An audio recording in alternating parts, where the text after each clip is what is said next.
کبھی خندق کے سامنے، کبھی خیبر کے سامنے، ہزاروں کے دور ٹوٹے ہیں حیدر کے سامنے. اور ہر دور میں کوشش تو بہت کی گئی، کوزے کے مقدر میں سمندر نہ آیا. میرے علی کو کیسے سمجھ پائے گی دنیا کی سمجھ میں تو قلندر بن رہا ہے. اور سفر طویل ہے، راہ نجات چھوٹی ہے. علی کا ذکر بڑا ہے، حیات چھوٹی ہے. علی کو کیسے میں مولا کائنات کہوں، بڑا ہے نام علی، کائنات چھوٹی ہے. علی کو میں نے وسیع ولی ایمان کہا، ہنس کے مشاعری نے یہ بات چھوٹی ہے.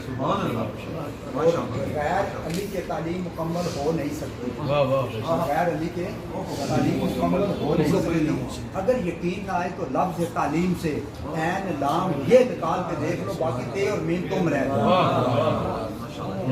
واجب احترام حضرت محترم پاسبان وطن کے تمام دوستوں کو آج حسن مولود کعبہ اس خوشی کے موقع پر آپ کو مبارکباد دیتا ہوں. بس تو 4 منٹ بڑی توجہ کے ساتھ آپ نے سننا کہ 3-4 منٹ کے سارے مولا کی شیر خدا رضی اللہ تعالیٰ نے کسی نے پوچھا آپ کو کوئی پچھتاوا بھی ہے، آپ کو کوئی پچھتاوا بھی ہے؟ آپ نے مجھے کہا کہ ایک پچھتاوا ہے. آپ نے کہا ایک پچھتاوا ہے، صرف ایک پچھتاوا ہے کہ جتنا میرے پاس علم تھا. آپ نے کبھی زندگی میں سکون کی نیند سوئے ہیں؟ بس 2 واقعے سنا کے ختم کر دیا، لیکن بڑی توجہ کے ساتھ سننا. اگر ان کی بات ہم توجہ سے نہیں سنیں گے تو دنیا کی باتوں پر ٹکے کا فائدہ نہیں. تو آپ کبھی سکون کی نیند سوئے؟ آپ نے کہا صرف ایک دفعہ سویا ہوں. کسی نے پوچھا وہ کب؟ کہا کہ جب حضور نبی کریم صلی اللہ علیہ وسلم نے کہا کہ علی میری چارپائی پر سو جاؤ اور صبح مانتے دے کے آپ نے سبحان اللہ یقین تھا کہ میں صبح اٹھوں گا، کیونکہ حضور نبی کریم صلی اللہ علیہ وسلم. اب وہ جو مانتے آپ نے دی وہ آپ نے نہیں سنا ہوگا. بس 1-2 لفظوں میں آپ کو بتا دوں کہ جب صبح جو کافر تھے نا جن کی مانتے تھے، تو انہوں نے کہا چلو آج موقع سنہری ہے، کیونکہ حضور نبی کریم صلی اللہ علیہ وسلم کمی ہے، محمد تو چلے گئے ہیں، ان کو ہم جو کہیں گے تو یہ ان کو دینا پڑے گا. یہ کہتے ہیں میں آپ کو مانتے دوں گا. اب جس کی ایک سونے کی اینٹ نے کہا میں کہوں گا میری 5 ہے، جس نے 1000 درہم رکھا تھا، مثال کے طور پہ سمجھا رہا ہوں، اس نے کہا میں کہوں گا جی میرا 10,000 درہم ہے.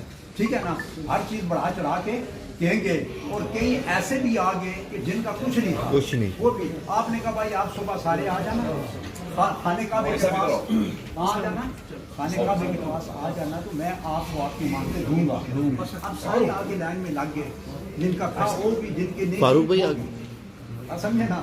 اب آپ نے مانتے رکھے، ان کے اوپر کپڑا رکھ دیا، کپڑا رکھ کے تو اب سارے لوگ کھڑے تھے. تو آپ نے وہ جو مانتے رکھی نا، اس ضمانت سے بات آئی کہ میں ایک سونے کی فلانے آدمی کا یہ نام ہے، اس کے والد کا یہ نام ہے، میں اس کی وہ امانتیں بولی. آپ میری بات سمجھ رہے ہیں نا. دوسری بولی اسی طرح تو جو مطلب ایسے کھڑے تھے نا جن کا کچھ نہیں تھا وہ سارے بھاگ گئے.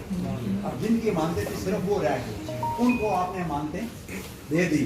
اور آخری بات کہ سیدنا مولا علی شیر خدا رضی اللہ تعالیٰ نے کسی نے پوچھا آپ کو اتنا مرتبہ اور مقام جو ملا ہے، اس کے اندر بہت بڑا پیغام ہے، ختم کروں گا.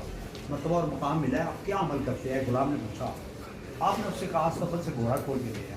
وہ گیا استبل سے گھوڑا کھول کے لے آیا. آپ نے گھوڑے کو دیکھا اور کہا اس کو نلا دلا کے اس کے اوپر زین رکھ کے لے آؤ. زین رکھ کے لے آئے، نلا دلا کے. آپ نے گھوڑے کو دیکھا اور کہا تو گھوڑے کو استبل میں باندھا ہو، زین اتار کے اندر رکھو. وہ کہنے لگا یا حضرت آپ نے کہیں جانا نہیں تھا، کہیں جانا نہیں تھا، تو میں نے اتنی تردد کی، اتنی محنت کی، گھوڑے کو لایا، نلایا زین رکھی. تو آپ نے کہا، اس نے یہ پوچھا تھا نا کہ آپ کو مرتبہ اور مقام کیسے ملا ہے؟